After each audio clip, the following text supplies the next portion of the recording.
Buenas noches a todos quienes se han incorporado a esta red de telecomunicación. Asimismo, le damos nuestra más fraternal bienvenida. La Corporación Cultural Educador Pedro Aguirre Cerda se constituye a comienzos de los años 90, con el noble propósito de realizar actividades en la comunidad que sirvan de ayuda y fortalecimiento a sus ciudadanos en el cotidiano vivir, con un marcado énfasis en la filantropía, la acción cívica y fundamentado en valores humanistas. Consecuente con ello, miembros de esta corporación han tenido la iniciativa y voluntad de propender su labor educativa a la comunidad local, con un ciclo de charlas online que se han denominado Charlas 357, dando inicio hoy con la primera de ellas y referida al tema que lleva por título Economía Doméstica y Endeudamiento, a cargo del ingeniero de finanzas, señor Raúl Avilés Pañota. Estimado Raúl, os dejo con la palabra ante esta teleaudiencia.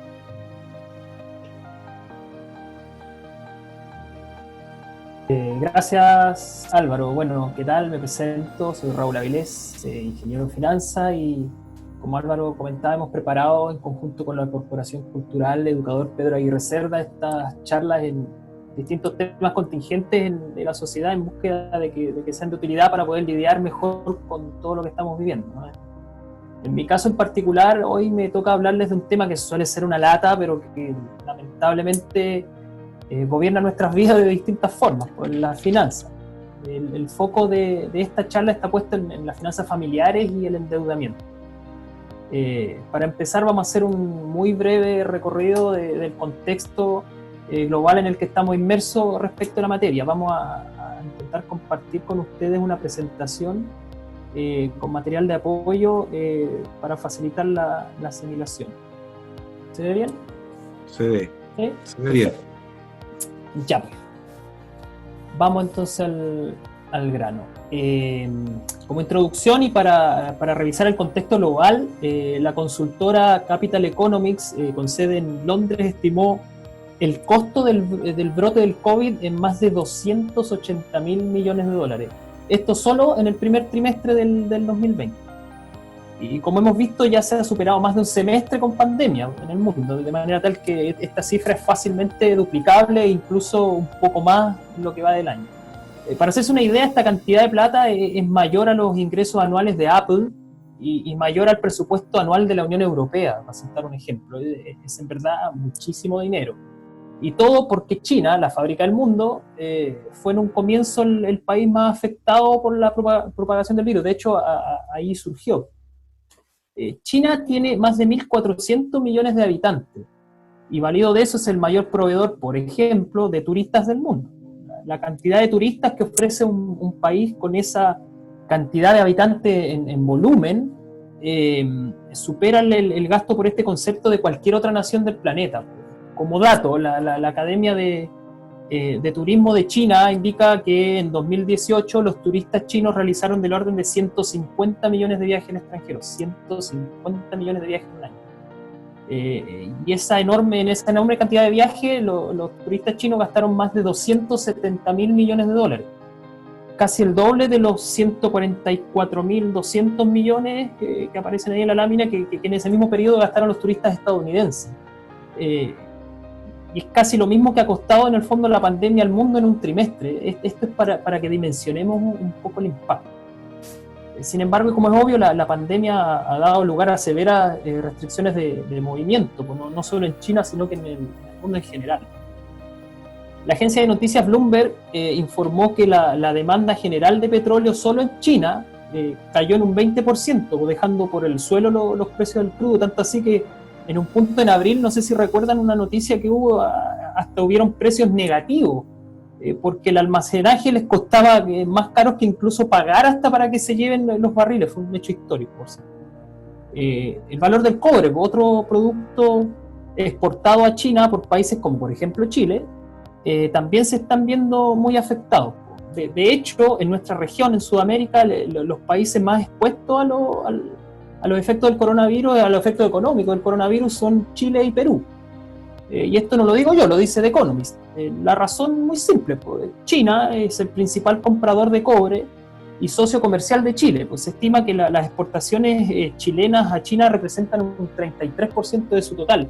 En el caso de Perú, que es similar al chileno, representan cerca del 25%.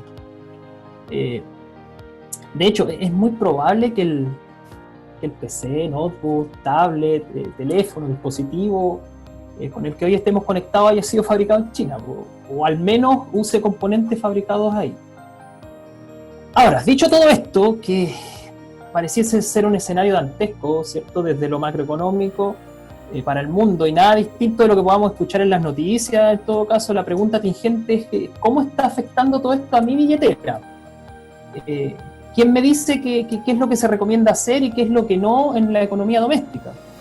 ¿Qué hacemos con nuestras deudas? ¿Repactar o no los créditos? ¿Es prudente endeudarse ahora considerando la tremenda incertidumbre reinante? Bueno, esta es precisamente la idea de esta charla, que hemos preparado con mucha dedicación orientada a este foco, al familiar y al doméstico. Vamos a intentar ser lo menos tecnicistas posible y utilizar un lenguaje más amable y cercano para ir en búsqueda de respuestas a las genuinas interrogantes que hoy por hoy todos tenemos. Incluiremos también, qué sé yo, ejemplos numéricos y prácticos para facilitar la comprensión y tratar de hacer un poco más dinámico y entretenido un tema que suele ser muy fome. Vamos a comenzar hablando de administración. ¿Qué es y para qué sirve? La administración es una herramienta o actividad que permite combinar y coordinar los recursos para optimizar su beneficio. Esto se consigue por medio de 4 funciones básicas: planificar, organizar, dirigir y controlar de forma coordinada tanto los flujos de entrada como los de salida de una organización, cualquiera que ésta sea, incluida por supuesto la doméstica. Ahora, ¿por qué es importante la administración? Porque favorece el esfuerzo humano, optimizando, ¿no es cierto?, los dichos esfuerzos para sacar el máximo provecho con cada acción y así evitar la fuga de beneficios en la dispersión del esfuerzo.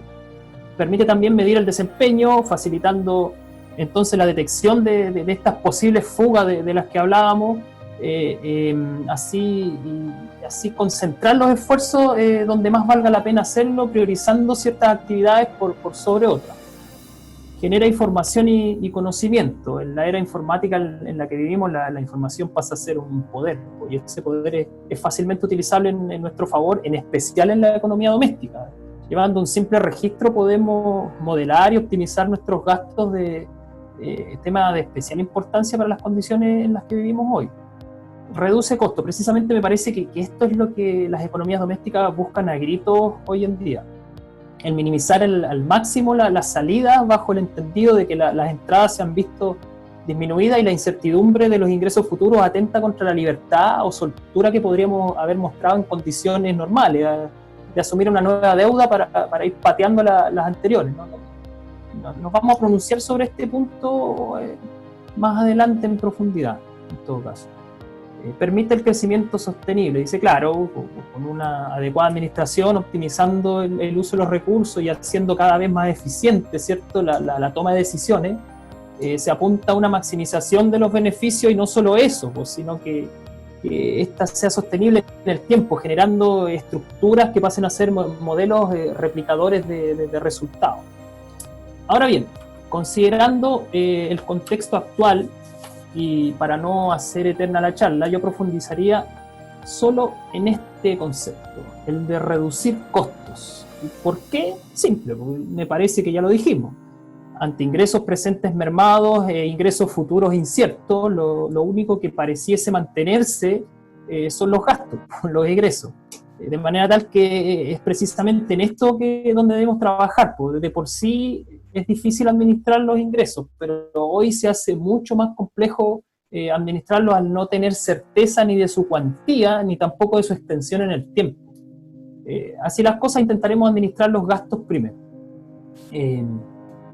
Esto viene casi a reescribir muchas cosas, o más bien en realidad a reconsiderar las recomendaciones que se hacen en condiciones normales, porque ahora mismo el contexto no es precisamente de normalidad, o de lo que conocíamos, ¿cierto?, como normalidad, y lo que veníamos haciendo ya no es útil, no está entregando los mismos resultados que tal vez nos entregaba, de manera tal que para resultados diferentes debemos hacer cosas diferentes.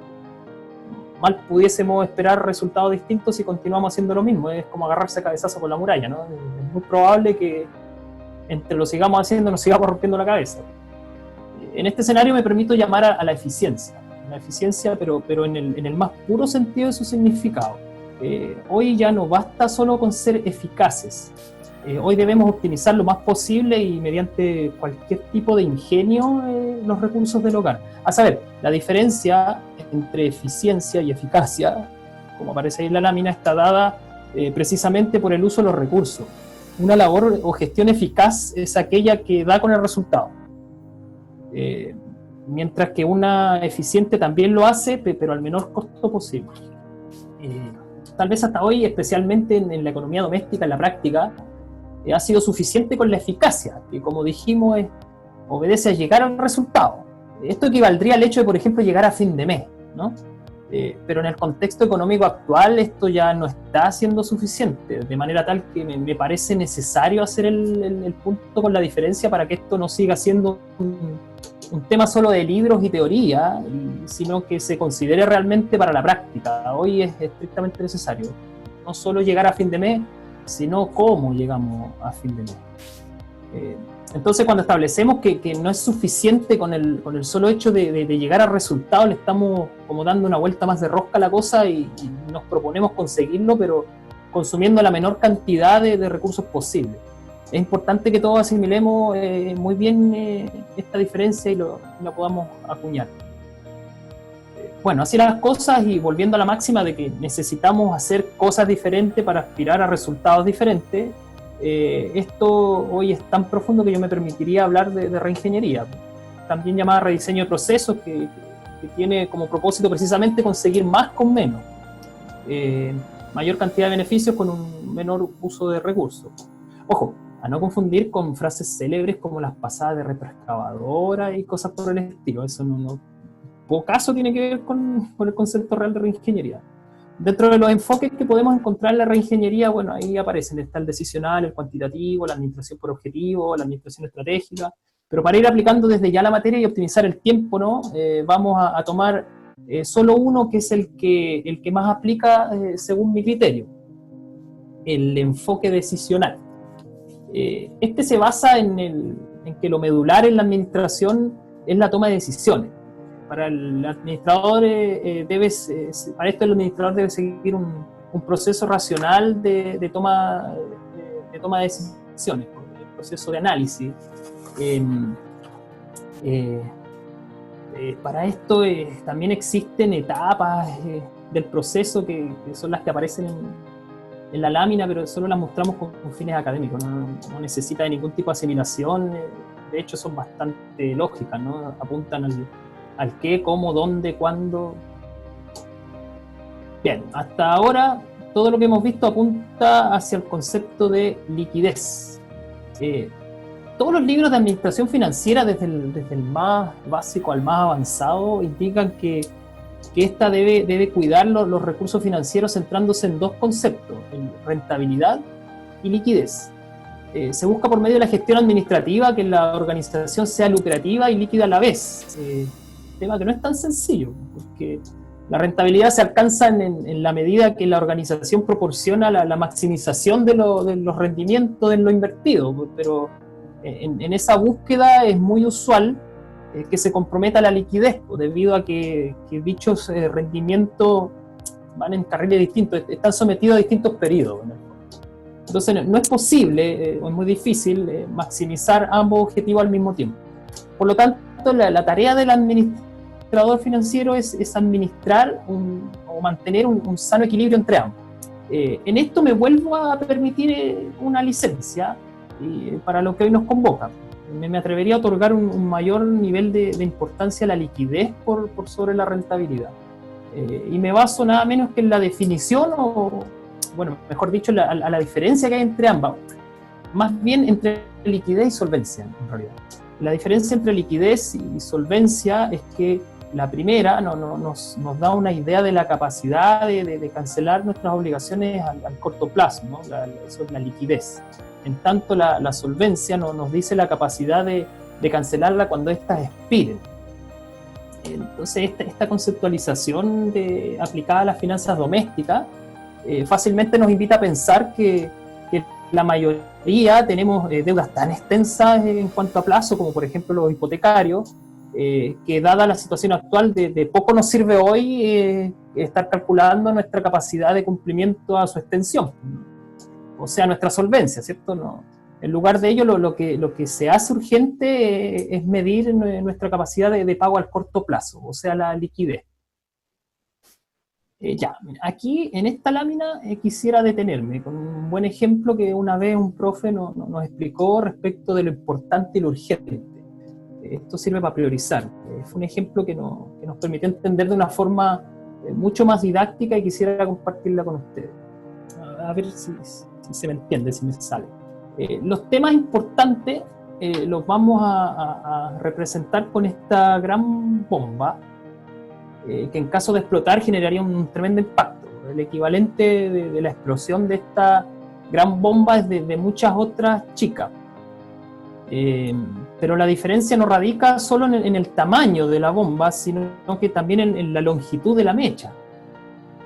Podemos ver que cada una de estas bombitas chicas tienen una mecha muy corta, mientras la bomba más grande tiene una mecha bastante más larga que la de cualquiera de las pequeñas. Este es un muy buen ejemplo de lo importante versus lo urgente. El tamaño de la bomba haría relación con la importancia del problema, mientras la longitud de la mecha nos indicaría su nivel de urgencia, de cuánto tiempo disponemos hasta antes que explote, ¿cierto? Entonces, si nos concentramos nosotros o centramos nuestros esfuerzos en apagar la mecha de la gran bomba, que contiene las cosas importantes, ¿cierto? Priorizando, evitar el gran impacto que generaría en el caso de reventar, seguramente en paralelo nos estarían explotando varias de estas bombitas chicas de cosas que tal vez no son tan importantes, pero sí demandaban urgencia. Un buen administrador tiene súper claro este esquema que facilita mucho la priorización. Aquí hay un cuadro conocido como la matriz de Eisenhower, donde se clasifican las cosas importantes y urgentes y propone una forma de abordarla. Así podemos ver la importancia de la toma de decisiones, ¿no? Si vemos que nuestra capacidad de pago al corto plazo no es óptima, o peor aún, no es suficiente, estaríamos hablando de problemas de liquidez, derechamente. Por lo mismo es que debiésemos buscar todas las formas posibles de poder maximizar nuestros ingresos por las vías que nos sean posibles. Por ejemplo, ofrecer cursos o clases online según alguna materia que dominemos. Hoy en día está bastante de moda y, más importante aún, reconocido y validado por el mercado. Mi mujer, por ejemplo, tiene sus clases de inglés e incluso hace ejercicio con su personal trainer por Zoom. Aun cuando este tipo de plataformas no se inventaron ahora, ni tampoco aparecieron producto de la pandemia, existen hace un buen rato ya, pero su penetración en el mercado no había trascendido como hasta hoy. Y esto viene dado por la relación directa con la sensación de necesidad o la falta de alternativas tradicionales para poder hacerlo. Pensémoslo bien durante un minuto. Anteriormente ella, ¿cierto?, se trasladaba al gimnasio 2 o 3 veces por semana. Su profesora de inglés, por su parte, venía a casa 2 veces por semana. De hecho, sea de paso, su profe de inglés viene de Cartagena, no estaba acá en Santiago, el pique era largo y el costo también, para hacerle sus clases. Y resulta que todas siempre tuvieron la alternativa, ¿cierto?, de hacerlo por este medio, pero no lo hacían. Casi de una forma económicamente irracional, ellas preferían movilizarse, disponer de recursos como tiempo y plata para transporte para cumplir con sus actividades. Sin embargo, y a pesar de que ya existían, estas plataformas ellas no las habían considerado, por razones pueden ser varias. Pero para nuestros fines, la decisión de finalmente considerar y utilizar este tipo de plataformas, incluyéndola en sus vidas y actividades cotidianas, viene directamente relacionada a la necesidad de hacerlo sin tener otra alternativa. Bajo este mismo prisma, mucha gente como su personal trainer y su teacher lo han hecho, pues se han permitido explorar, ¿cierto?, la posibilidad de generar ingresos sin moverse de sus propias casas y realizando actividades no muy distintas de las que antes hacían. Yo sé que suena bonito, varios seguramente estén pensando eso, este modelo no necesariamente es replicable a todas las actividades, yo sé, pero al menos concédanme que es una opción. Hoy en día, ante la necesidad de darle continuidad a los procesos, hasta las actividades más tradicionales y conservadoras, como las notarías y hasta el Poder Judicial, están utilizando plataformas de este tipo. Las comparecencias ya no son presenciales, se hacen de forma remota, lo mismo las sesiones de las distintas cámaras del Congreso, ¿no? Así que no es tan raro esto. Otra alternativa sería ya el enajenar cosas, a vender, no sé, ventas de garage, ropa, muebles, en fin. También difundidas por redes sociales o plataformas de este tipo, que son muy útiles. Con esto estaríamos introduciéndonos ya al mundo del e-commerce, no sé si han escuchado, el tema que también está de moda hoy, a pesar de que lleva un buen tiempo funcionando, pues su popularidad se dio ahora, pasando de solo ser una alternativa a ser un canal. Todo sea con el norte de agotar los medios para generar ingresos en el corto plazo y sin la necesidad de endeudarse. Ahora bien, si de todo esto nada nos resulta, ¿cierto? Nada es posible y necesariamente debemos caer en la deuda, yo quisiera invitarlos a reflexionar sobre lo siguiente. Yo sé que hemos sido prácticamente formados con la idea de que las deudas siempre son malas, que son un yugo y que limitan precisamente la liquidez, o sea, algo como aparece el bonito ahí en la lámina, ¿cierto? De mi parte, yo me aparto un poco de esta mirada tan demonizada y unilateral del término. Esto sin perder de vista, claro, que un sobreendeudamiento puede llegar a ser muy dañino y destructivo, hay que tenerlo claro. Pero cuando se visualiza el endeudamiento como una oportunidad de inyectar liquidez al corto plazo, en lugar de verlo solo como una amenaza a los flujos futuros, ¿cierto?, se puede encontrar en ello una herramienta útil. Lo vamos a poner en estos términos. Hay deuda buena y deuda mala. Pero ¿cómo puede ser una deuda buena? Se pueden preguntar ustedes de manera muy legítima, ¿no? Bueno, la respuesta a esto viene acompañada del concepto de inversión.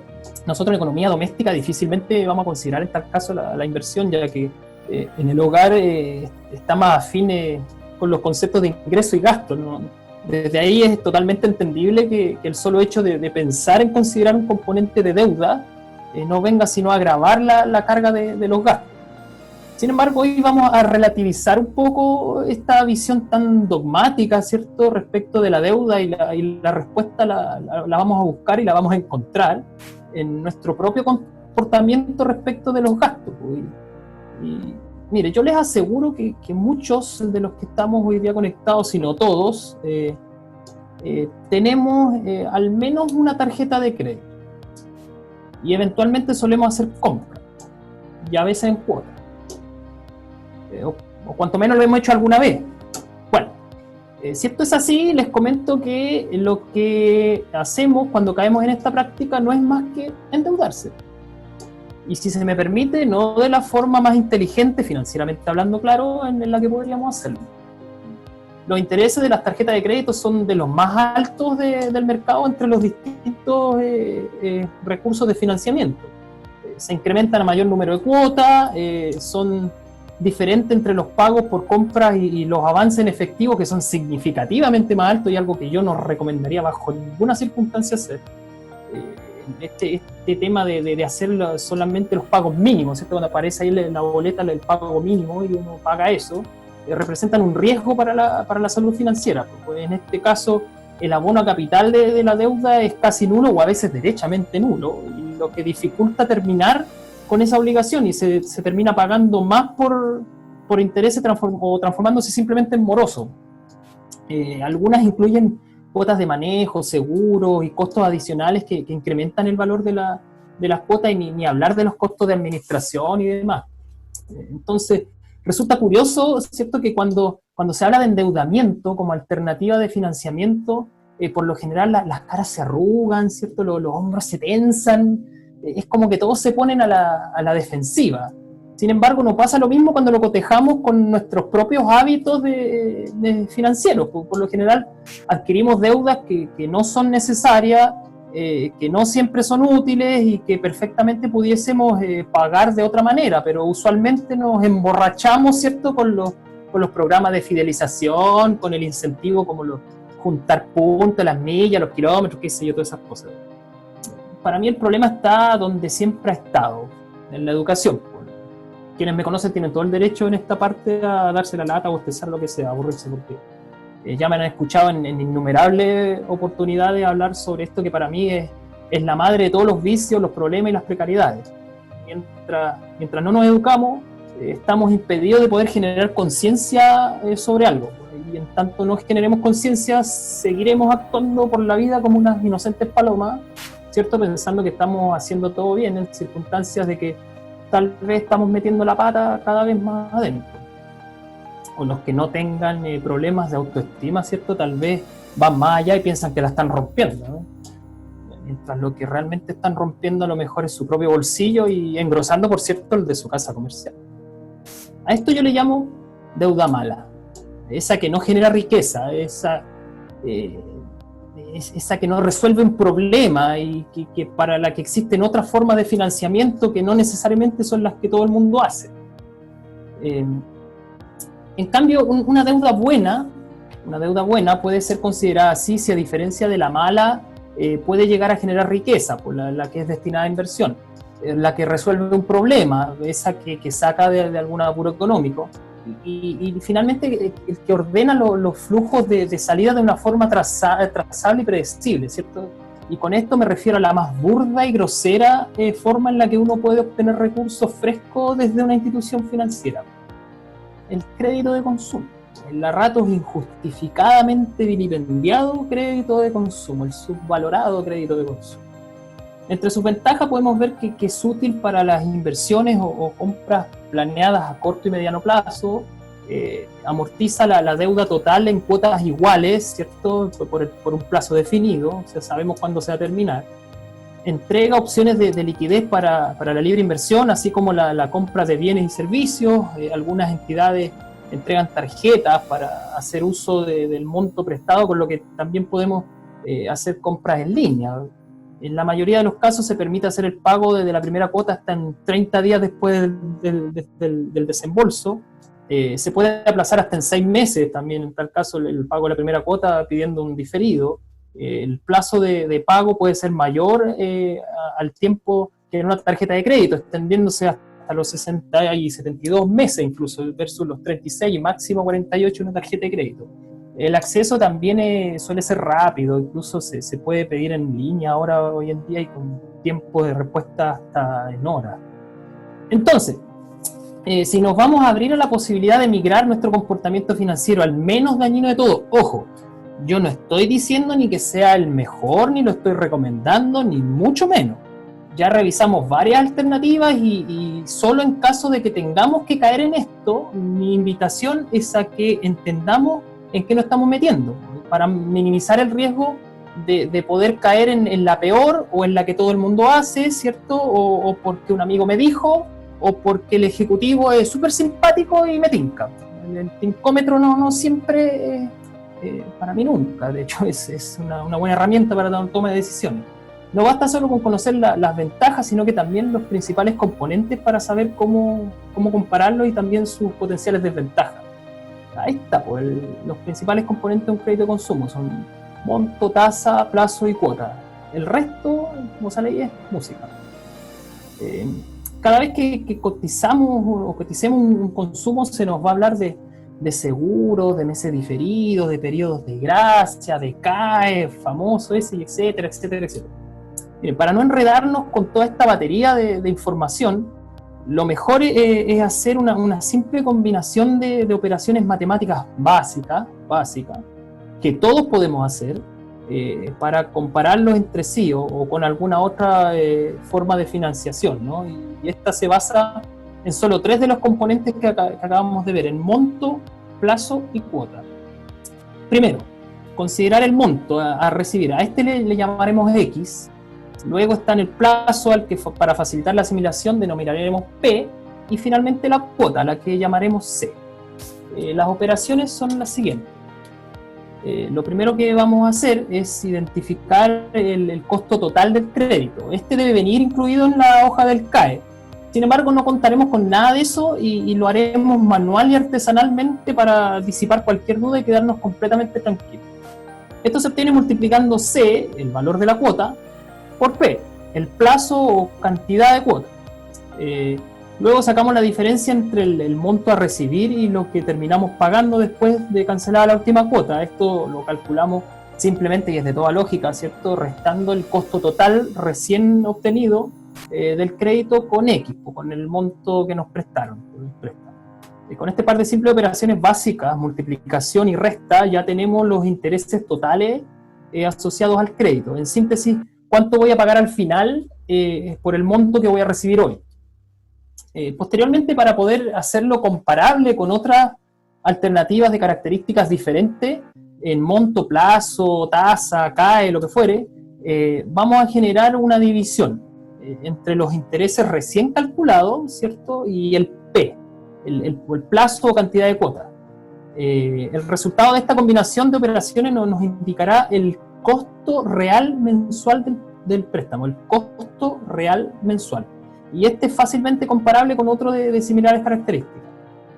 Sin embargo, para obtener un dato que indique qué opción es la que más hace rendir cada peso de deuda ante alternativas diferentes en más de un aspecto, requerimos obtener un factor. Dicho factor lo calculamos con una última operación también básica, ¿cierto? Que es un cociente o una división. Lo que haremos esta vez será dividir nuestro X, ¿cierto? El monto del préstamo, con el costo real mensual, pues el último dato que obtuvimos. El X, ¿cierto? Dividido por el costo real mensual, como aparece ahí. Esta operación nos arrojará un número que por sí mismo poco dice, ¿eh? Sin embargo, es un dato comparable frente a alternativas disímiles en la oferta. Lo único que debemos considerar es que en cuanto mayor sea este factor, ¿cierto? Mayor sea, mejor será la alternativa respecto de otra. En síntesis, el crédito tiene un costo menor en proporción por cada peso prestado. Eso es lo que me va a decir en tanto mayor sea ese factor. Para hacerlo más entendible, trajimos 3 ejemplos, ¿cierto? Con ofertas de entidades financieras ficticias y condiciones diferentes, montos, cuotas, plazos, tasas, todos disímiles entre sí. Cualquier similitud o semejanza con alguna institución financiera existente es mera coincidencia. No vayan a pensar mal. Bueno, aquí vemos la oferta del Banco 1. Monto, tasa, plazo y cuota. La oferta del Banco 2 y la del Banco 3. Ya. Tenemos 3 ofertas sobre la mesa, con condiciones distintas, montos, tasas, plazos y cuotas distintas. Vamos a aplicar la materia recién pasada entonces, a ver cómo nos va con la comparación. Pues a simple vista, parece evidente juzgar a cualquiera de los componentes cuál es el más conveniente, ¿no? La alternativa 1 tiene la tasa más baja, tiene el plazo más corto y tiene la cuota más chica. Vamos entonces a comenzar calculando cuál sería el costo total de cada crédito, como dijimos. Pues se obtiene multiplicando el valor de la cuota por el plazo, a esto le restamos el monto del préstamo y obtenemos los intereses. Esto significa, en términos simples, que el Banco 1 nos cobra, ¿cierto?, 220.000 pesos por prestarnos 5 millones, el Banco 2 nos cobra 550 por prestarnos 10 millones, y el Banco 3 nos cobra 1.320.000 pesos de interés por prestarnos 20 millones de pesos. Vamos ahora entonces a calcular el costo real mensual, que no es más que dividir, ¿cierto?, los intereses por la cantidad de cuotas. Este resultado nos da cuenta del monto que pagamos mes a mes solo por concepto de intereses al banco por el crédito. Hasta aquí los datos obtenidos nos llevan a confirmar la conclusión que teníamos a priori, ¿no? El Banco 1 continúa teniendo los datos más bajos, incluido el costo real mensual. Hagamos entonces el último cálculo. Vamos en búsqueda del factor, que será el dato definitivo, que como indicamos por sí mismo no dice mucho, pero sí es comparable frente a alternativas con distintas condiciones. Esto nos ayudará a emparejar la cancha y dejar todas las alternativas hablando en el mismo idioma. Y aquí aparece la sorpresa. Resulta que entre las tres alternativas, ¿cierto?, la que a todas luces aparecía como más conveniente termina siendo la menos atractiva y viceversa. Pues la que parecía más cara termina siendo la que más conviene, pues tiene el factor más alto. Ahora, ¿cómo se explica una cosa así? Esto viene dado precisamente por el hecho de emparejar la cancha y comparar. Pues recordemos que cada una de las condiciones de las ofertas son distintas. Pues, cuota, plazo, tasa y monto. Entonces, si por ejemplo nos basamos en el monto, ¿cierto?, del préstamo, acá arriba en los montos, para hacer las alternativas comparables debiésemos considerar 4 créditos de los ofrecidos por el Banco 1. Necesito 4 créditos de estos para llegar a los 20 palos que me ofrece este otro.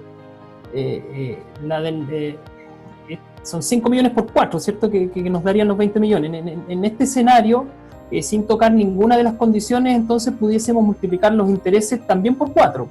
Y en el caso del Banco 2, que ofrece 10 millones, multiplicarlos por 2, para llegar a los 20 millones, ¿cierto? Entonces lo que estamos diciendo en la práctica es que para obtener lo que me ofrece el Banco 3, necesitaría pedir 4 créditos con las condiciones del Banco 1. Y en el caso del 2, necesitaría 2 créditos bajo esas condiciones. Entonces, si lo hacemos, y esto solo para comprobar la operación, nos encontramos con que en el caso de la oferta 1, en lugar de 220.000 pesos, ya nos cobran 880.000, pues, y en el Banco 2 pasamos de 550.000 a 1.100.000. Pero así todo, ustedes pueden decirme que ambas alternativas continúan pagando en términos absolutos menos intereses, ¿cierto?, que la tercera oferta, pues, de 1.320.000. Bueno, la respuesta está al recalcular, ¿cierto?, el costo real mensual. Recordemos que lo que estamos haciendo es comprobar que lo que nos indica el factor es correcto. Al dividir los intereses por el plazo, entonces podemos visualizar cómo con la primera alternativa estaríamos pagando en promedio 36.667 pesos, con la segunda 30.556, ambas superiores a los 27.500 de la tercera. Entonces esto nos termina explicando cómo, a pesar de que un crédito a simple vista presente mayor tasa, mayor plazo y cuota más alta, pueda en realidad terminar siendo la alternativa más atractiva en términos de carga financiera mensual. Con esta simple combinación de operaciones domésticas ya no requerimos de ningún ejecutivo de cuentas ni colocador de créditos que nos explique cuál es la alternativa más conveniente. Con esto también eliminamos cualquier suspicacia, incluso prescindimos de la necesidad de algún asesor financiero o quien sea que nos esté soplando, sugiriendo nada. La idea es hacernos de las herramientas necesarias para poder hacerlo por nuestra propia cuenta.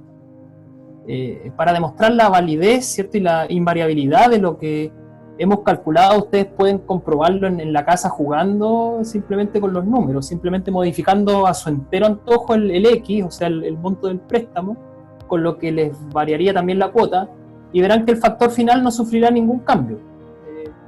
Como dijimos, lo que se busca es precisamente un dato que sea realmente comparable, independiente de la cantidad de dinero que esté involucrada en la operación. Lo que buscamos obtener es rendimiento. En consecuencia, podemos ver cómo, modificando el X o monto del préstamo a cualquier valor que se nos ocurra, manteniendo las demás condiciones iguales, los resultados obtenidos continúan siendo los mismos. Porque lo que aquí estamos comparando son precisamente esas condiciones y no el producto, que en este caso sería el monto del crédito.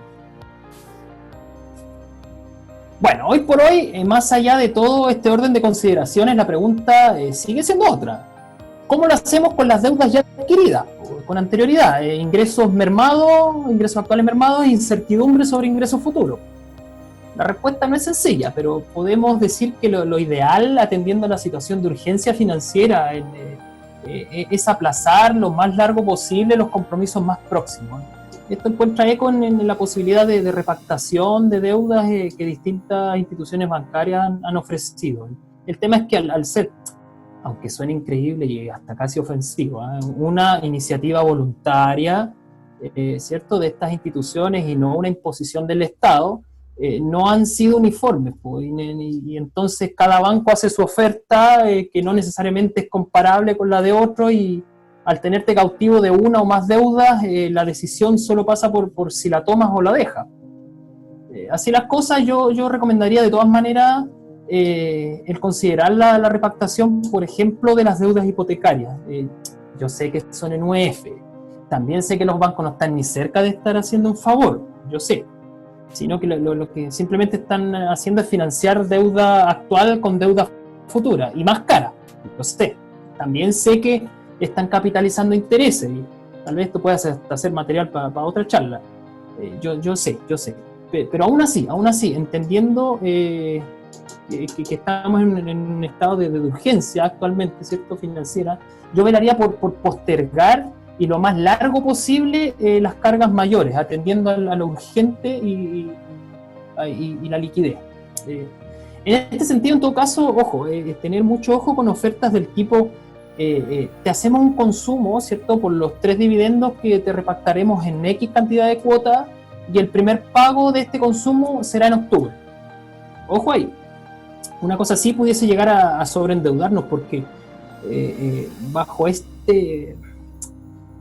por baja que sea esa cuota, ¿cierto?, por chiquitita, puede ser 60 cuotas, entonces el monto de la cuota puede ser bajo, puede llegar a ser engañoso, porque nada asegura que de aquí a octubre ya estemos bien. Incluso así no nos alcanzaría para hacer frente a las nuevas obligaciones contraídas, porque tendríamos que, además de volver a cancelar el dividendo, ¿cierto?, empezar a pagar un consumo por una plata que nunca vimos, porque fue por una repactación, ¿no? Entonces, ojo ahí, porque a lo que se estaría apuntando en ese escenario es no solo a volver a estar como antes, sino que a estar mejor aún. Insisto, de aquí a octubre nada asegura que una cosa así sea posible. Un escenario como este no nos puede dejar en una situación desmejorada. Para evitar esto, que también es bueno considerar las desventajas que puede tener este tipo de endeudamiento. Cuando se solicita sin tener un objetivo claro y que obedezca a una necesidad real, se convierte en una deuda innecesaria que afecta la capacidad de ahorro, incluso en casos extremos como el de hoy, hasta puede superar el límite de la capacidad de pago, y perjudicando gravemente la salud financiera. Si se solicita una cantidad mayor a la que responsablemente se puede cumplir, caemos inmediatamente en situación de sobreendeudamiento. En ciertos casos, y a pesar de estar normados los abonos a capital o prepago, exigen desembolsos adicionales por concepto de comisión o multa. Esto sí que da para otra charla. La capacidad de endeudamiento que cada persona o grupo familiar tiene, ¿no? Esto guarda un componente social importante y que da cuenta de una realidad brutalmente precaria para una buena parte de la población respecto de la materia. Entre tanto, y solo como spoiler, les dejo estos datos. Ingresos promedios por segmento, porcentaje de la población que cada uno contiene y su gasto promedio en alimentación. Lo que nos deja la interrogante de qué posibilidad tienen, ¿cierto?, el 74% de la población de costear además salud, educación, vivienda, y ni hablar de capacidad de ahorro, ni mucho menos de ser sujetos de crédito. Es realmente tremendo esto y debiese invitarnos a una profunda reflexión. Bueno, vamos a la recomendación. Lo que yo recomiendo considerar son aquellas ofertas que apunten a suspender los pagos ahora y sumarlos al final del crédito, especialmente el hipotecario. Y si eso no... en ese sentido, en el fondo tendríamos entre 20 y 25 años, ¿cierto?, de plazo para esperar que las condiciones mejoren, bueno, no de aquí a octubre, ¿cierto? Y en eso, si eso no pasa, ¿cierto?, aparecerán nuevas alternativas. Y si todo eso falla, bueno, ahí ya me hago cargo y aceptaré reclamos, insultos, maldiciones posteriores al año 2040. Hablando en serio, pienso que ante condiciones excepcionales hay que tomar decisiones excepcionales. Si bien la economía mundial actual proyecta recesiones de 2 dígitos, casi comparables con lo que pasa en un estado posguerra, en verdad es muy, pero muy malo. Se ve muy oscuro el panorama. En condiciones normales no necesariamente les haría esta misma recomendación, pero dadas las circunstancias y el contexto actual, sumado a la incertidumbre, ¿cierto?, de los potenciales ingresos futuros, esta va en sintonía con aplazar lo más posible las obligaciones inmediatas y jerarquizar, priorizar los costos por volumen, carga financiera mensual, ¿cierto? Por sobre el plazo, que sería la extensión de la deuda. En el fondo es así como nosotros estamos en cuarentenados, ¿cierto? También buena parte de nuestros ingresos y nuestra capacidad de generar estos ingresos por medio del trabajo están en cuarentenados. Busquemos la forma de encuarentenar también nuestras obligaciones al corto plazo. O sea, nosotros en cuarentena, nuestras deudas en cuarentena. Eso es la línea que sigo. Todo esto entendiendo la urgencia del hoy, del aquí y ahora, que es lo que nos puede, como no, deparar un futuro. Bueno, ya para ir cerrando, la economía, como todo lo que existe, funciona en ciclos. Y como en todo orden de cosas, existen ciclos altos, ciclos bajos, etapas buenas, etapas malas, momentos favorables, momentos desfavorables. En el mundo crediticio no es la excepción, y bajo este prisma existen momentos y momentos tanto para invertir como para endeudarse. En resumen, hay momentos en que la plata está más barata y la plata está más cara. Esto es mera y sucia especulación financiera, no es más que eso, pero responsablemente les digo, es un momento muy favorable para adquirir una deuda si solo de deuda hablamos. Cuando las condiciones mejoren, la plata no va a estar tan barata y las pautas de riesgo crediticias no van a ser tan blandas. Así es que si de deuda se trata, considere seriamente patearlas para lo más adelante que pueda, y si esto significa obtener una nueva deuda con un pago pero muy futuro, pero con condiciones a acordar hoy, estudie. Puede ser una oportunidad. Ya, para ir cerrando, yo no quisiera despedirme sin antes decir que la decisión de aprender algo es personal e intransferible. Por lo tanto, nadie puede aprender por otro, nadie puede obligar a otro a algo que no quiere. Un docente puede motivar, incentivar, promover, colaborar, apoyar, facilitar el aprendizaje, pero no obligar.